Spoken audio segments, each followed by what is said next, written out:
siempre, vale, un placer tenerte por acá. Gracias. Y también le damos la bienvenida a Marisabel. Gracias, Vladimir, muy agradecido por tu invitación. Bueno, caramba, Eduardo, cuéntanos. Te voy a hacer una pregunta que me trae de recuerdo la campaña electoral en la cual Luis Herrera, tu compañero de partido en aquellos años, derrotó a Luis Peñarúa. Y te voy a preguntar directamente, ¿con quién estás tú, compañero? Pues mira, con el cambio, en primer lugar, estoy con la participación electoral. Tengo enorme simpatía por mi amigo González Urrutia. Y creo que todo se está perfilando para que González Urrutia sea el candidato de los que aspiramos a que se produzca el cambio. Tú lo llamas amigo, tú lo conoces hace muchos años. Hace muchos años. Háblame de él un poco. Es una excelente persona. Es un hombre muy bien intencionado. Y su actuación en estos días, desde lo metieron en el epicentro de los acontecimientos, me hace sentir que es la persona indicada. El país necesita a alguien con moderación, con equilibrio, con un lenguaje respetuoso. De modo que yo estoy encantado con lo que está haciendo Edmundo. Y bueno, he estado varias veces con él desde que lo hicieron candidato. Mira, Eduardo, y de ex candidato a candidato, ¿algunas recomendaciones? Primero, que no caiga en debate subalterno. Él es candidato con opción de convertirse en presidente de todos los venezolanos. De modo que no debe caer de ninguna manera en la tentación de un debate subalterno, de un debate de insultos y de ofensas. Lo único importante, Vladimir, y lo digo formal y solemnemente, lo único importante en este momento es Venezuela y los venezolanos. De modo que todo lo que hagamos por la felicidad de Venezuela y por la felicidad de los venezolanos es importante. Edmundo González Urrutia está en este momento liderizando el movimiento por el cambio. Por tanto, todos tenemos que estar a su disposición, ayudarlo, contribuir con él. Le recomendaría mucha serenidad. Y no sé para qué se la voy a recomendar, porque está dando demostraciones de que la tiene. Pero nunca está de más. Claro. Y mucha altura, pues, porque lo que está en juego es la presidencia de la República. Tenemos desgraciadamente muchos años con las instituciones devaluadas y particularmente la majestad de la presidencia de la República se ha venido al suelo. Yo creo que el mundo tiene la oportunidad de recuperar la dignidad de la presidencia y la majestad de la presidencia al servicio del bien común. De modo que creo que hay buenas noticias. Yo hago votos porque todo se desarrolla normalmente y creo que tenemos tres tareas, Vladimir. Primera tarea, ganar. No ganar para un partido, no ganar para una persona, ganar para Venezuela y para los venezolanos, ganar el cambio. Para todos los venezolanos sin exclusión de nadie, ganar. La segunda cosa que tenemos por delante es lograr que en Venezuela haya una transición pacífica, normal, sin trauma. Veo que es difícil, evidentemente, lo que estoy diciendo por las circunstancias que rodean el momento político, pero es lo que yo deseo, que haya una entrega del poder sin trauma, sin venganza, sin retaliaciones, en un ambiente pacífico de cooperación, porque lo que está en juego es el interés nacional, el interés de Venezuela. ¿Tiene pertinencia la propuesta que han hecho Petro y Lula de un pacto por la democracia que le garantice la vida al que pierda? Porque eso, en esos términos tan dramáticos se planteó. Absolutamente, y yo estoy totalmente de acuerdo con eso. Es más, nosotros hemos estado promoviendo desde ese movimiento que se llama Unión y Progreso un pacto de Estado. Yo mismo he escrito artículos sobre lo que debe ser el pacto de Estado. España, Vladimir, después que murió Franco, la gente decía, en una semana estalla una nueva guerra civil. Y no estalló la guerra civil porque conversaron, dialogaron y lograron una transición pacífica. Una transición pacífica en la cual... Fíjate tú, paradójicamente, un diálogo franco. Un diálogo franco. Después de Franco. Y de alguna manera estaba como visualizado por Franco. Claro. Yo creo que Franco de alguna manera veía que eso era lo que iba a ocurrir inevitablemente una vez que él se muriera. Entonces dejó a un señor que, por cierto, actuó muy bien, el rey Juan Carlos, y a otro señor que fue Adolfo Suárez. Y estos señores llegaron al punto de sentar a la mesa en los pactos de la Moncloa a Santiago Carrillo, el jefe del Partido Comunista Español, a quien llamaban antes el asesino de Paracuellos.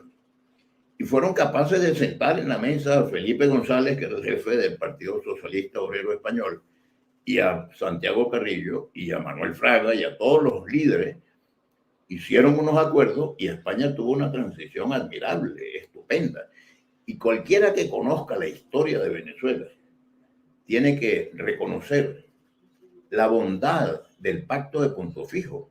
El Pacto de Punto Fijo permitió algo insólito en Venezuela, que tuviéramos 40 años de República Civil. Muchas gracias, muy amable. Por fin me dieron algo bueno en esta casa. Siempre me lo da la señora, porque este caballero, nada. Pero mira, entonces, vamos a seguir esos ejemplos. El ejemplo del Pacto de la Moncloa.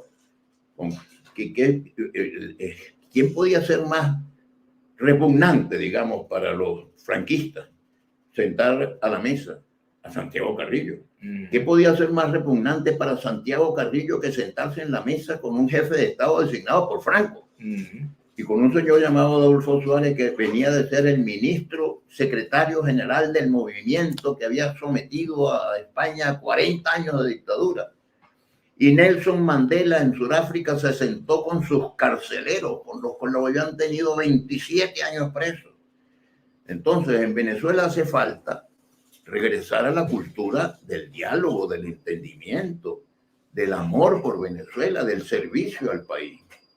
Y apareció de pronto providencialmente, nosotros los que creemos en la providencia, providencialmente ha aparecido una figura estelar, Edmundo González Urrutia, muy sereno, muy tranquilo. Es el outsider que se estaba buscando todo el tiempo. De repente apareció el outsider. Yo decía, bueno, ¿y de dónde va a salir el outsider? De dónde salen los outsiders, de lo desconocido. De lo desconocido.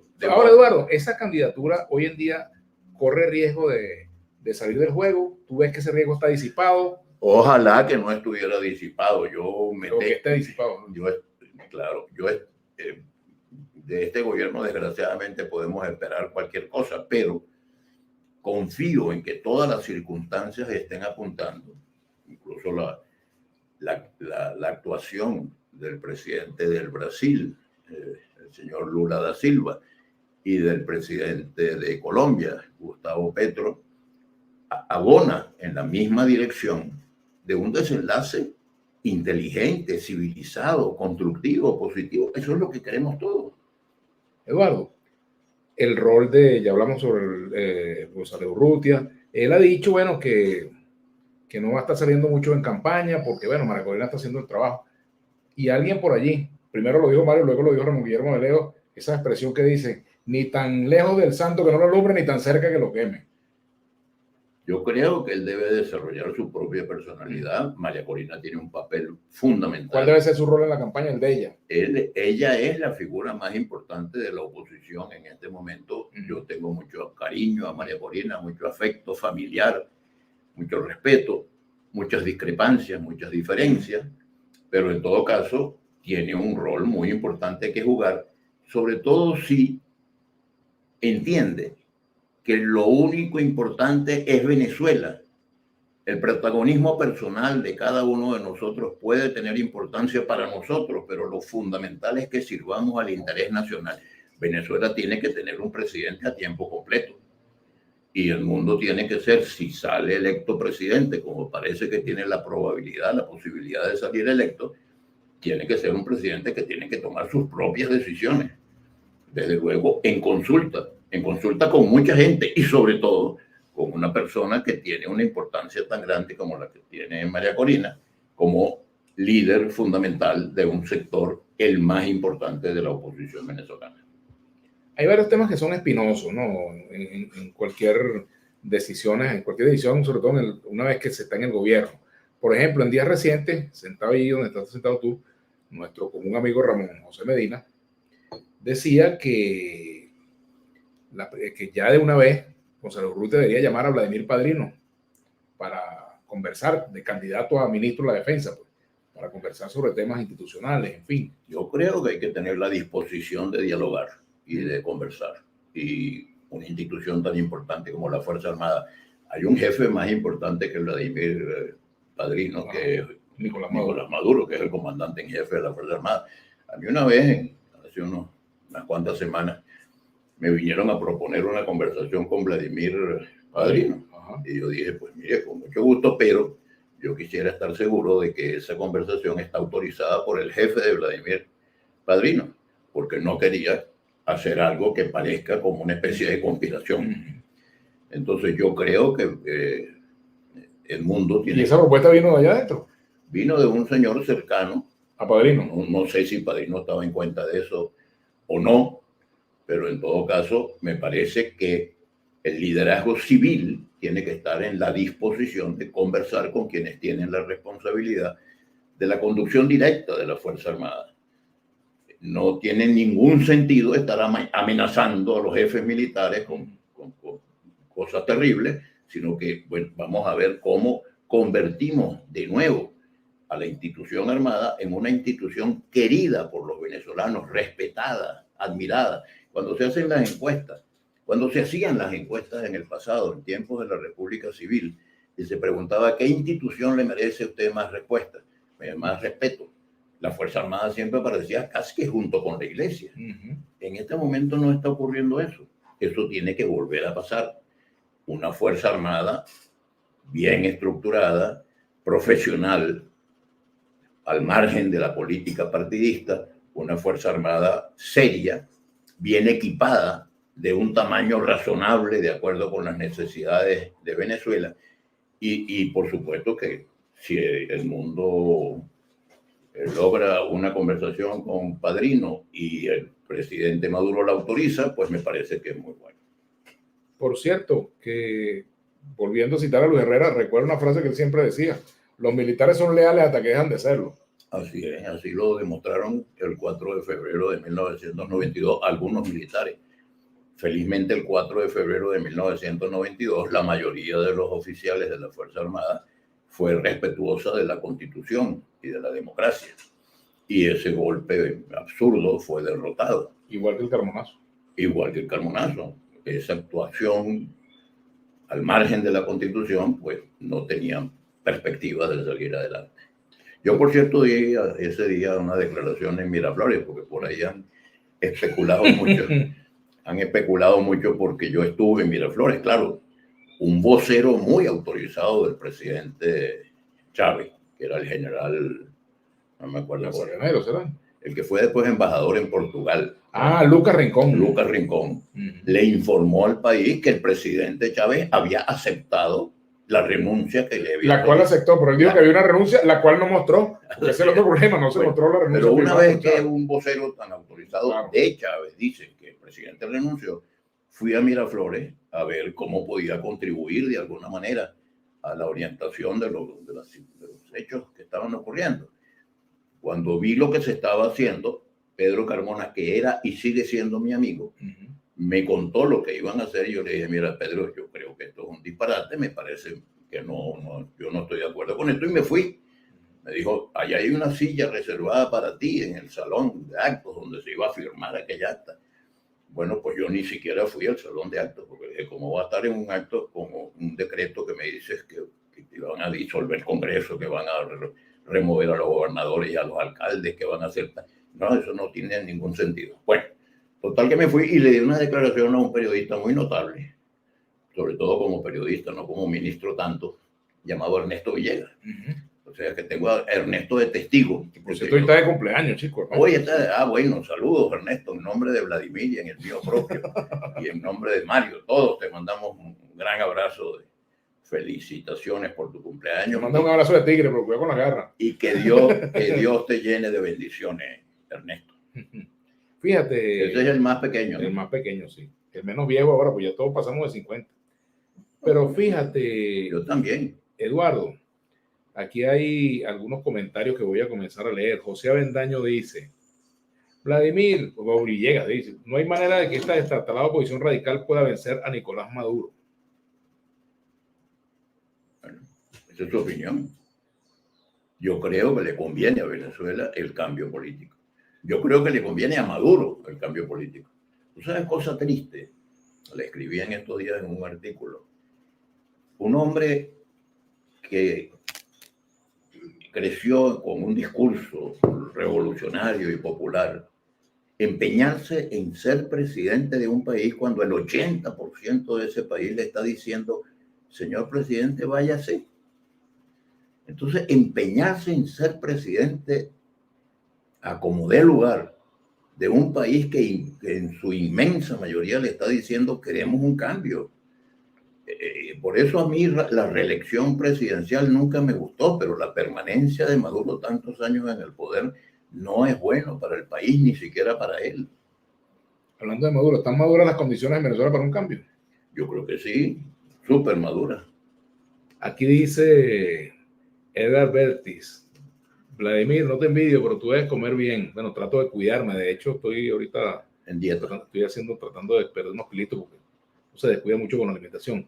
Por aquí me dice Jason Méndez, Vladimir, no te gusta el mundo, no, me gusta mi mujer que está aquí. Claro. Vladimir, ¿tendrás posibilidad de existir un candidato que no tiene pensado hacer campaña? ¿Qué opinas al respecto? Eduardo Nieto, bueno, lo comentaba allá arriba, pero las preguntas son para Eduardo. Eso es una novedad, la verdad es que es muy... Pero además... Además la campaña está muy corta, esa campaña, ¿no? Claro, son 90 días nada más. Y una cosa que a mí me resulta muy interesante es, si no le está haciendo falta a Venezuela, Vladimir, tener un candidato que no hace mucho ruido, sino que dice las cosas que tiene que decir. Porque además, si llegara a ser presidente, que es lo que yo deseo que llegue a ser presidente, un presidente que no esté todos los días hablando y que hable más de la cuenta. En Suiza acaban de hacer una encuesta y le preguntaron a los ciudadanos cómo se llama el presidente de la República y el 90% no supo cómo se llamaba. Yo creo que el día que en Venezuela tengamos un presidente que por lo menos un 50% no recuerde cómo se llama, porque no está todos los días atosigando al país. Pero bueno, diría Manuel Peñalver, no somos suizos.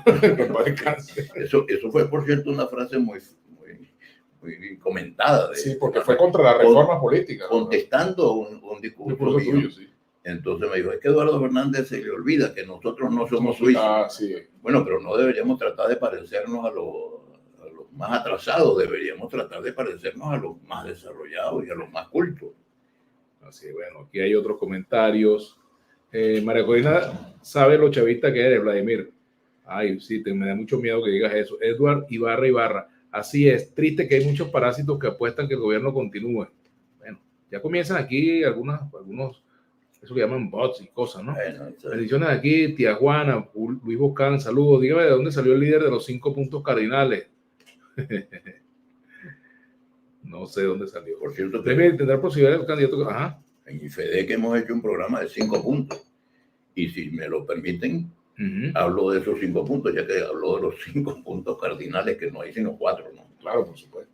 Pero los 5 puntos son los siguientes. Fíjense qué bueno sería, y esto lo he conversado con... Pero si hubiera un quinto no debería ser malo, porque no hay quinto malo. Claro, he hablado con Edmundo González sobre esto. Y lo encontré muy receptivo. Primer punto, que todos unidos trabajemos por fortalecer las instituciones democráticas. Están muy debilitadas. El principio de la autonomía, de la independencia de las ramas del poder público, un poder judicial autónomo e independiente, etc. Segundo punto, reactivar la economía. Para reactivar la economía, lo primero que hay que hacer es levantar las sanciones. Y yo me imagino que al producirse el cambio de gobierno, al día siguiente se levantan las sanciones y eso ayuda a la recuperación económica del país. Pero tenemos que atraer inversiones. Y para que vengan las inversiones tenemos que pacificar al país. No puede ser un país en guerra civil permanente. Los inversionistas no se van a sentir animados a venir.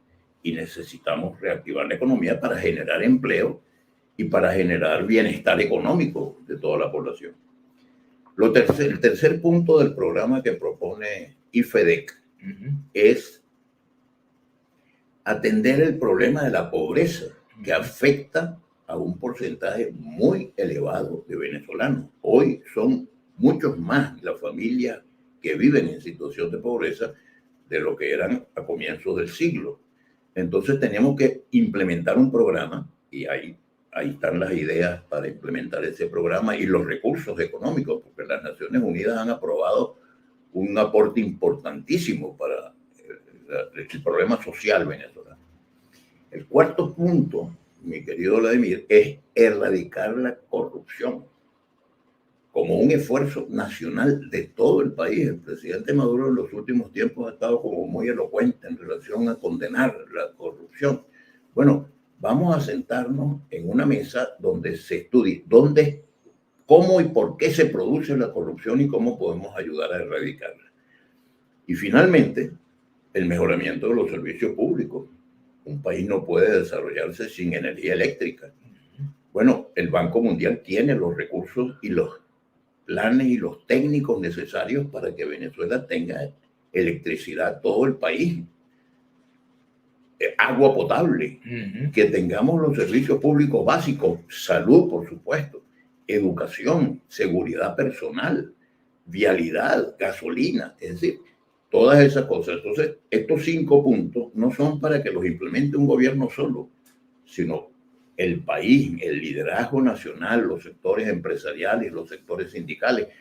Y para esto, el ejemplo de los pactos de la Moncloa, porque la Moncloa se inspiró mucho en Punto Fijo. Y yo hablé muchas veces con Adolfo Suárez y me dijo, yo mandé gente a estudiar cómo había sido el pacto de Punto Fijo, pero nos mejoraron, porque el pacto de Punto Fijo fue un pacto solamente de partidos políticos y de líderes políticos. En cambio, los pactos de la Moncloa, además de los líderes políticos y de los representantes de los partidos, se incorporaron líderes empresariales y líderes sindicales de las comisiones obreras de la UGT. Y de la UGT.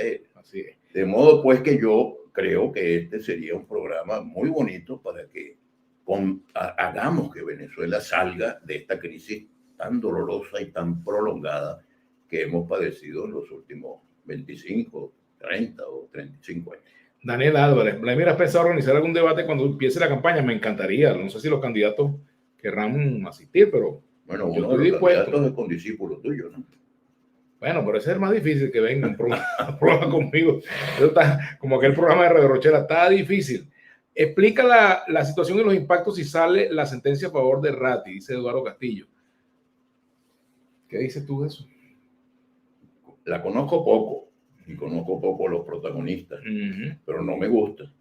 No me gusta para nada porque eso interrumpiría el proceso democrático. Aquí están los candidatos, ya están presentados, vamos a ver cómo se organizan las elecciones para que el candidato del gobierno, que por lo visto es el señor Maduro, saque los votos que tenga que sacar, y a la gente que vote por Maduro hay que asegurarle un clima y un ambiente de respeto.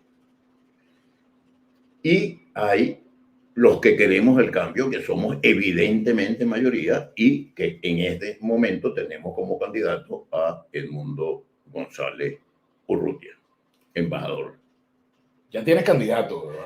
Yo siento que el país tiene candidato. Ojalá que todo se desenvuelva normalmente y tranquilamente. Hablaste de la lucha contra la corrupción, por supuesto. Eso es un aspecto relacionado con la institucionalidad. En la medida que las instituciones funcionen, cumplan su rol por ejemplo, de independencia, colaboración entre poderes, pero no sujeción de un poder a otro, por ejemplo, la lucha contra la corrupción será más efectiva. ¿Cómo ves tú estas detenciones de Tarek El Aissami y de otras figuras de la política del gobierno de Maduro? ¿Lo ves que es una lucha sincera contra la corrupción u obedece a otras razones? Pues la verdad es que no sé, pero desearía que lo fuera. Es terrible lo que ocurre con el llamado socialismo del siglo XXI, porque una de las banderas que esgrimieron los golpistas del 4 de febrero del 92 y que esgrimió el llamado chavismo y después el madurismo era la lucha contra la corrupción. ¿En dónde puede haber más corrupción en Venezuela? En el petróleo. Y resulta que el presidente de la empresa petrolera designado por Chávez, señor Rafael Ramírez, Maduro no es un vocero de la oposición, sino que Maduro lo acusa de haberse robado no sé cuántos millones de dólares de PDVSA. Pero después el señor Maduro nombra a un presidente de PDVSA llamado Tarek El Aissami Y resulta que el propio Maduro denuncia que se cogió no sé cuántos millones. Pero no excluya tampoco a Del Pino, por ejemplo, y a otro, a Pillo Rodríguez, que estuvieron detenidos y uno de ellos murió en la cárcel, no Del Pino, sino otro que no recuerdo el nombre, lamentablemente. Bueno, ese es el que está preso todavía. Y luego, bueno, temas como Diego Salazar, por ejemplo, o como el teniente aquel famoso del Ojo Malo. Bueno, una cantidad de robos terribles en un movimiento político cuya bandera era la lucha contra la corrupción.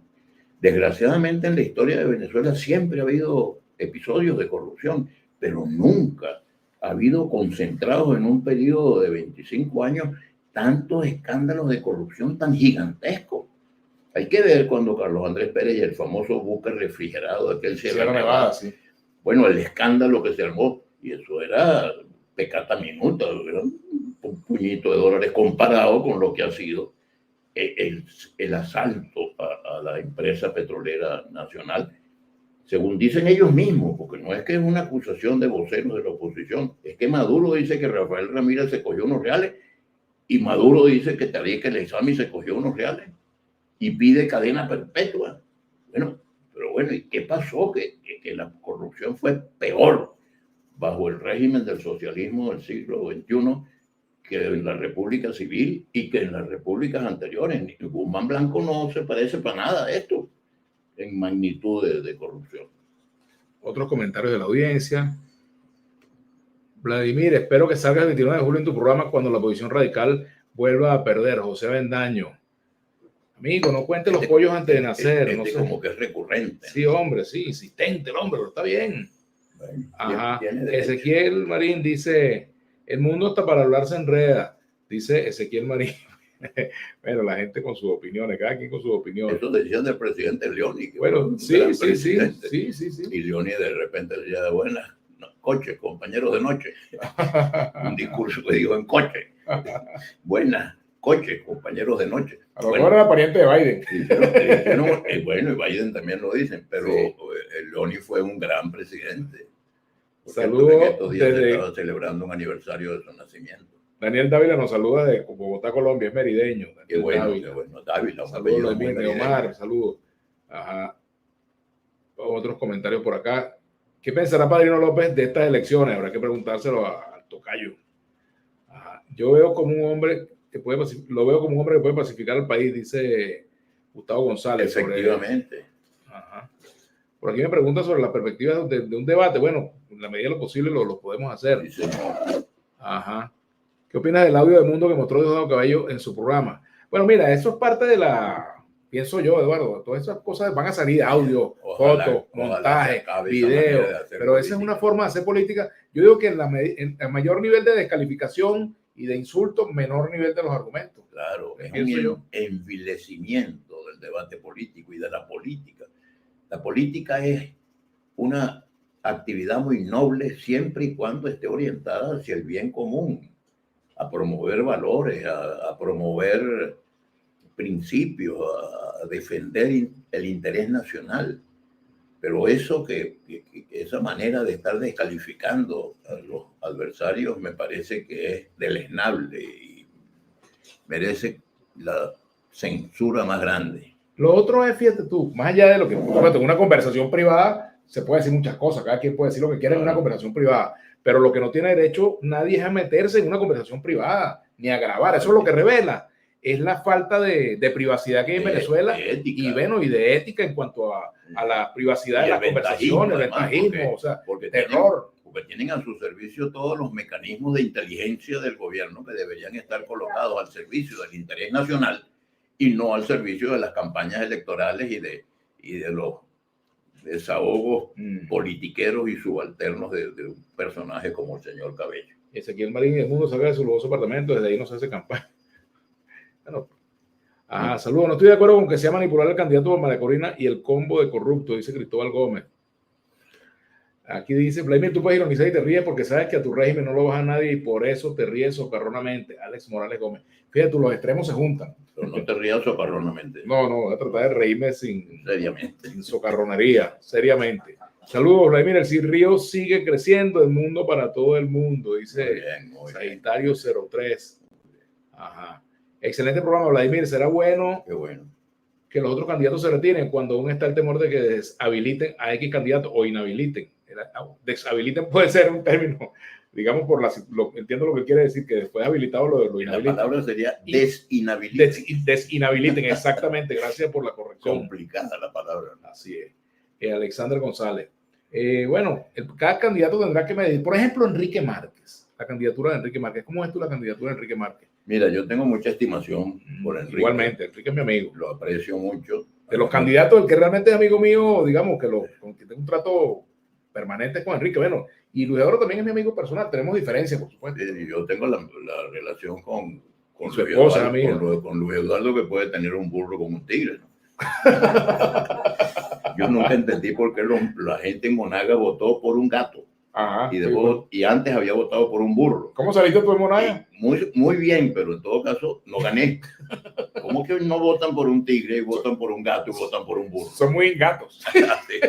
No votan por ti. Pero mira, estábamos en otra cosa. Sí.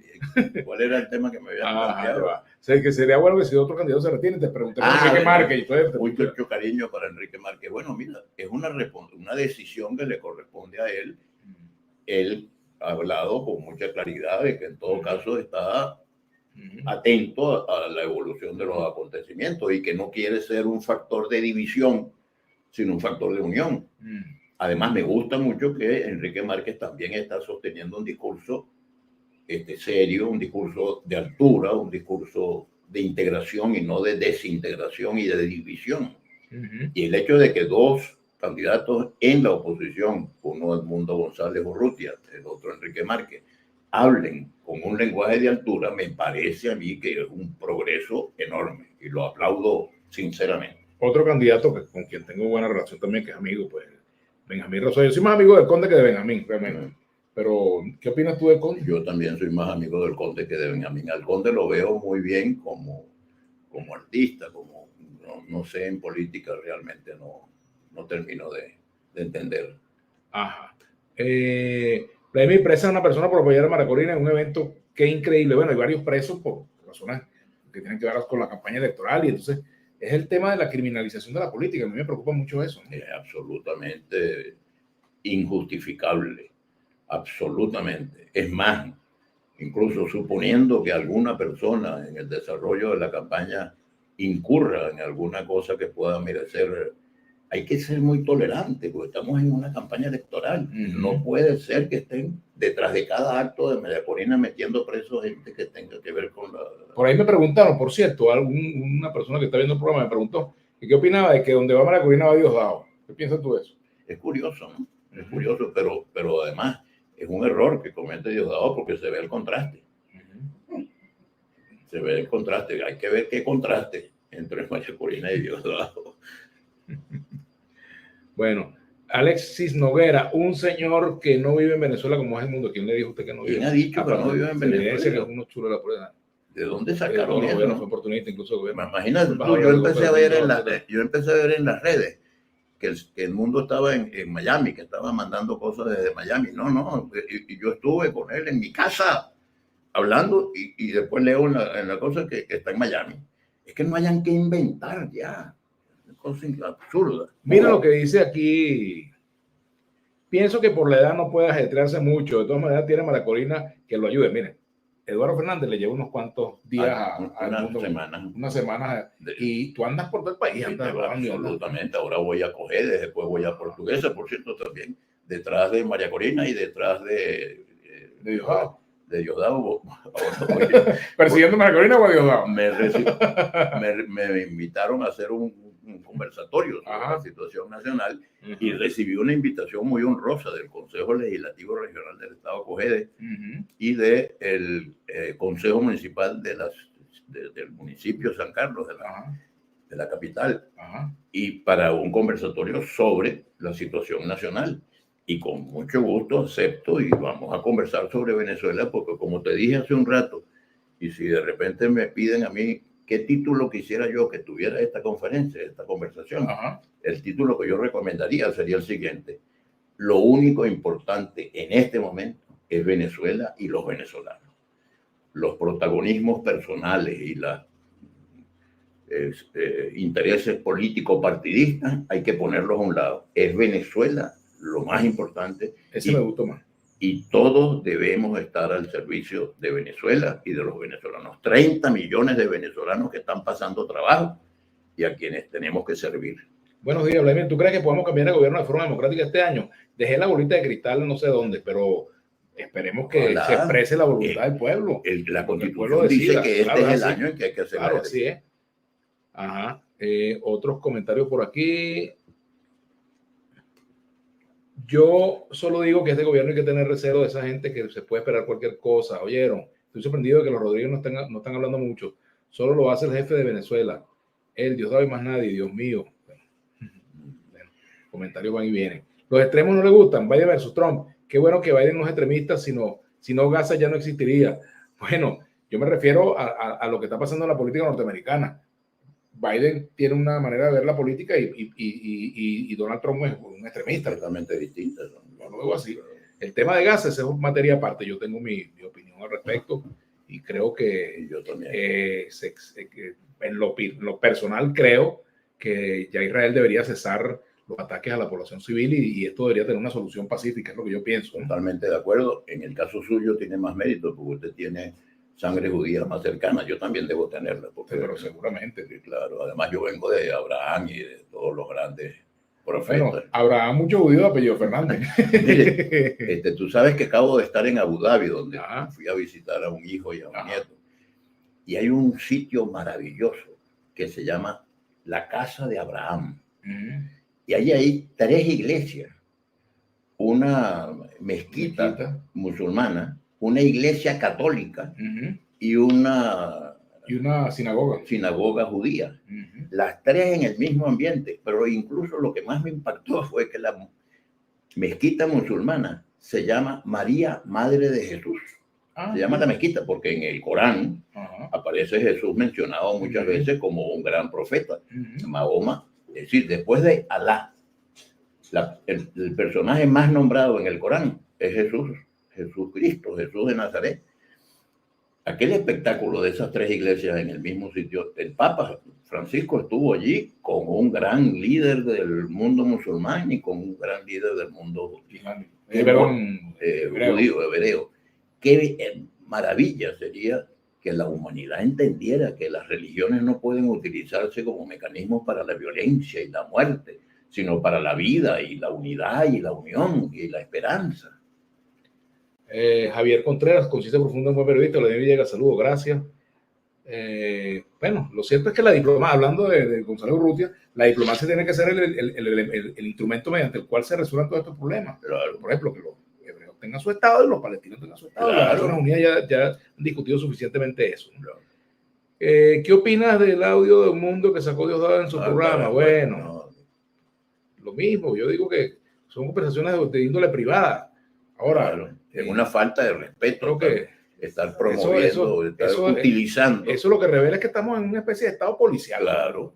Habla por teléfono. Orwell, sí, 1983. Así es. Sin embargo, pareciera que a veces se siente como que hay una rebelión en la granja. También hablando de Orwell. Eso es lo bueno de conversar con periodistas tan cultos como Vladimir Villegas. Ese es mi libro. A mí me gusta mucho ese libro. Buenos días, Vladimir. Saludos. Te felicito por tu imparcialidad al momento de opinar. Duela a quien le duela. Te veo al ministro. No, yo quiero hacer periodismo. Gracias por la oferta, Joan. Él debe tener mejores personas que yo y más cercanas para esos cargos, ¿no? Vladimir, entrevista a Ramos Ayub. Él no se deja provocar. No caigo en provocaciones. Él no cae en provocaciones. Ese no se va a morir de un ataque de inteligencia. No, de inteligencia no se va a morir, como dice. No, él es un tipo inteligente. Claro que tiene una obra muy importante sobre el liberalismo, por cierto. Henry Ramos, muy buena, muy buen libro. Por aquí, el chavismo está dispuesto a una transición como la que hizo el franquismo. Ojalá. Bueno, yo creo que ahí se mueven muchas corrientes. Ojalá. El chavismo no es Nadie se podía imaginar que la evolución de España después de muerto Franco iba a ser como fue. Claro. Eso no se lo imaginaba nadie. Nadie se imaginaba que Pinochet iba a salir como salió y que Chile iba a tener una transición tan admirable, o que era África del Sur, o que Polonia, o que los países de la cortina de hierro iban a evolucionar de una manera tan pacífica, salvo el caso de Rumania. Todos los demás fueron evoluciones pacíficas. Entonces, bueno, ¿por qué Venezuela no? Mira, Eduardo, ¿te vas a meter en la campaña o vas a ver la cosa de tu casa? Depende de lo que diga el candidato. Yo soy obediente y no deliberante. Yo lo que quiero es ayudar a Venezuela. Yo lo que quiero es ayudar a la unión, al progreso de Venezuela. Yo también soy obediente y no deliberante en mi casa. Yo no lo creo. Bueno, en tu casa, claro. Y de eso lo creo de ti también. Yo en mi casa. Dentro y fuera de casa. Claro. ¿Ah? Ay, caramba.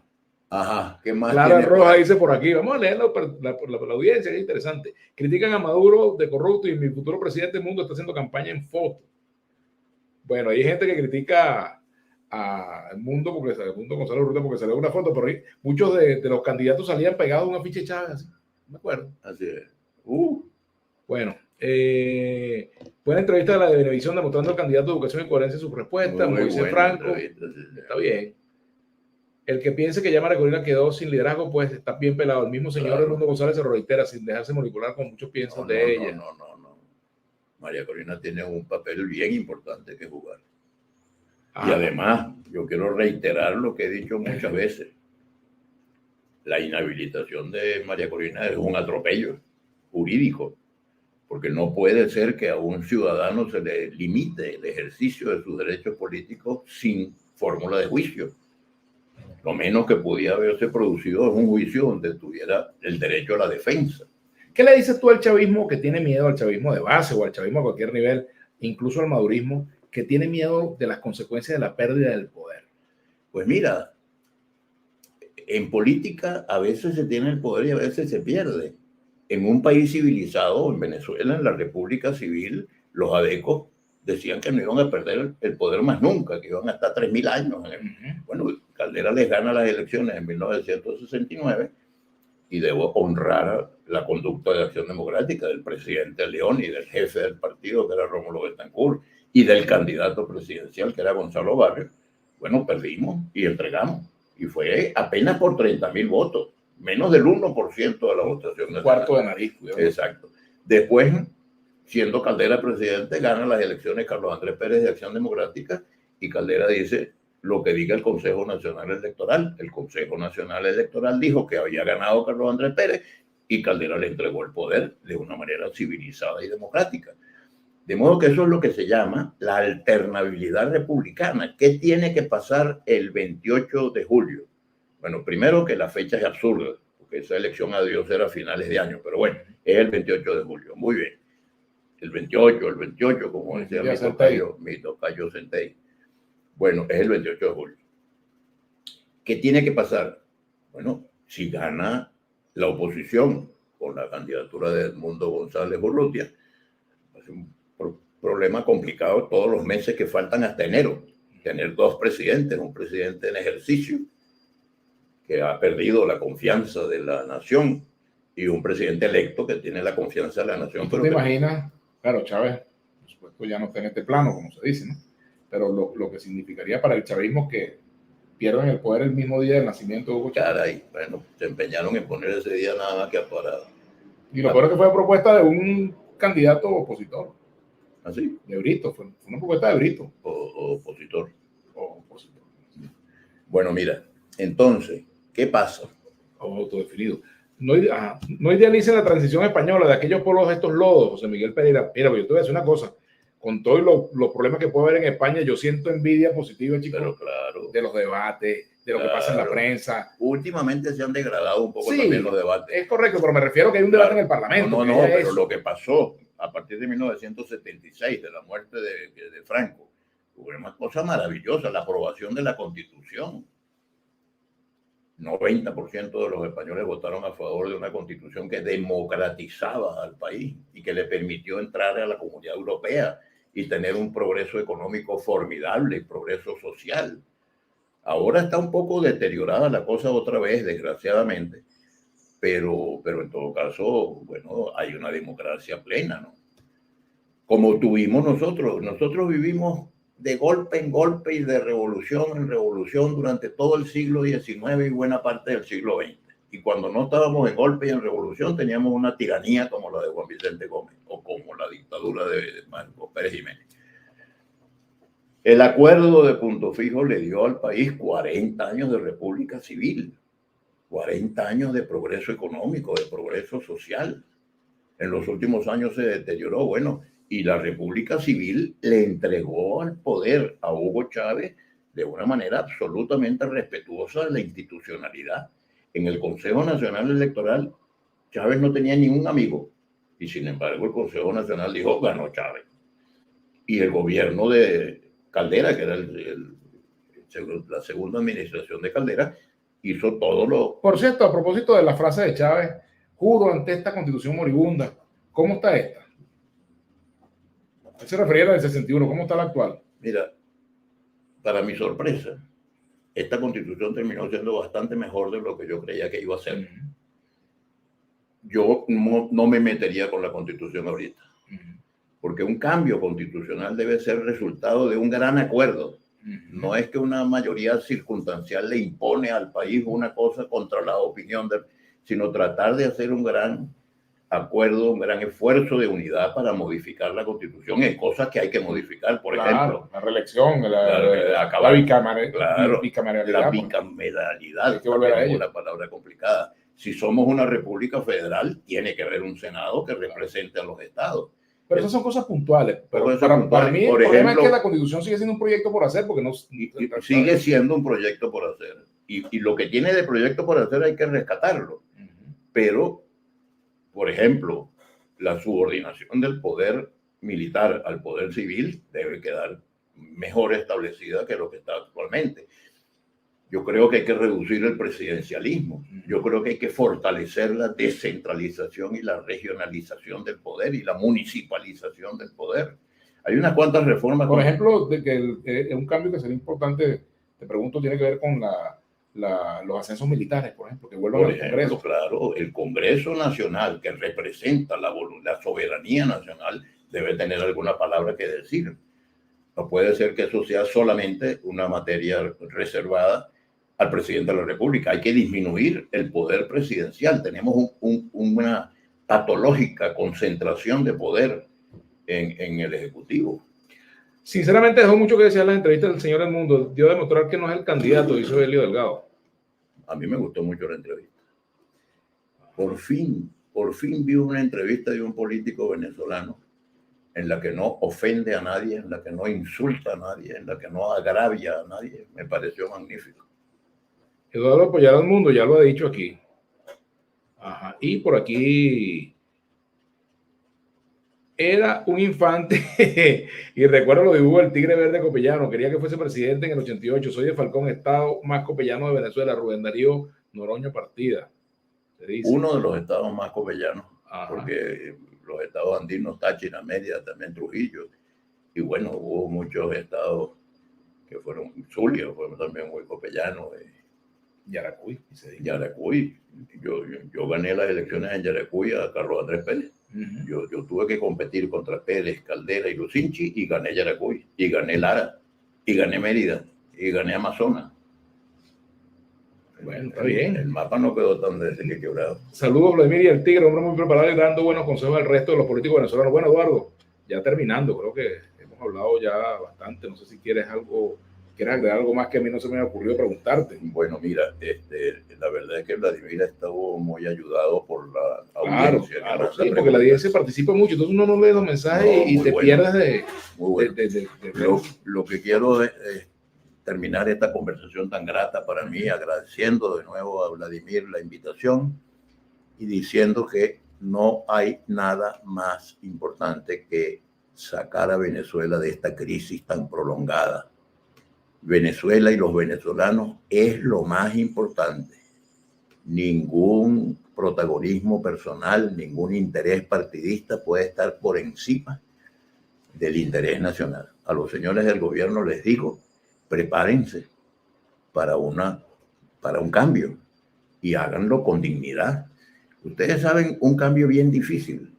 Cuando Obama tuvo que entregarle el poder a Donald Trump, y Donald Trump en su discurso inaugural le dio las gracias a Obama y le dijo, usted se ha portado con una elegancia suprema. Bueno, qué bueno que si el presidente Maduro pierde las elecciones, el próximo presidente pueda decir, en los meses que transcurrieron como presidente electo, el presidente Maduro me ayudó a conocer todos los detalles de la administración pública, y el nuevo presidente, si es Edmundo González Maravilloso, el nuevo presidente diga, el señor Maduro tiene todas las garantías de que si alguien quiere cuestionar alguna de sus actuaciones, ahí están los tribunales de justicia. El gobierno no va a estar persiguiendo gente. Edmundo González ha dicho una frase que a mí me gusta mucho. Quiere hacer un gobierno sin preso político, quiere hacer un gobierno sin exilados, quiere hacer un gobierno que estimule el regreso de los venezolanos al país para que todos juntos podamos trabajar por una Venezuela mejor. Dos preguntas de ñapa, Eduardo. Vladimir, Estados Unidos ha incumplido el acuerdo de Barbados,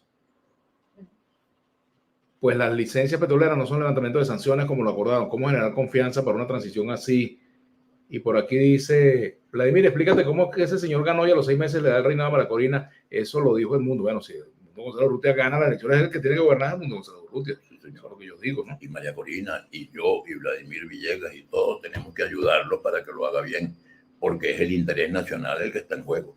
Tenemos que ayudarlo con nuestros aplausos y con nuestras críticas. Así es, porque eso de que lo que diga fulano está, lo que diga fulana, eso no puede ser, ¿no? Lo democrático y lo civilizado y lo responsable es que entendamos que por encima de las diferencias está en juego el interés de Venezuela y debemos ayudar a que Venezuela quede lo mejor posible.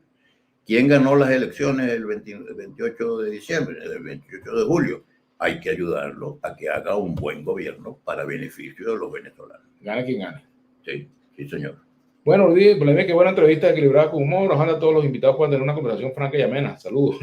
Bueno, gracias, queridos amigos, por habernos acompañado. Gracias, Eduardo. Muchas gracias a todos ustedes y particularmente gracias a Vladimir y gracias a su arma secreta, que es su señora que está aquí vigilando para que Vladimir no cometa ninguna impropiedad. los dos estamos vigilados. Estamos vigilados los dos. Este programa es una presentación de mi cochinito favorito, cómaselo asado o cómaselo frito. De Trajes Loaiza, elegancia y distinción y siempre a la moda. De Motro, tu auto, tu familia. De Top Fix Cars, mejor mantenimiento y más seguridad para su vehículo. De Binario Internacional, asesoría en comunicaciones y redes sociales. La programación de Vladimir Villegas TV es patrocinada por Blue Medical, casa de representación farmacéutica en nuestro país desde el año 2017.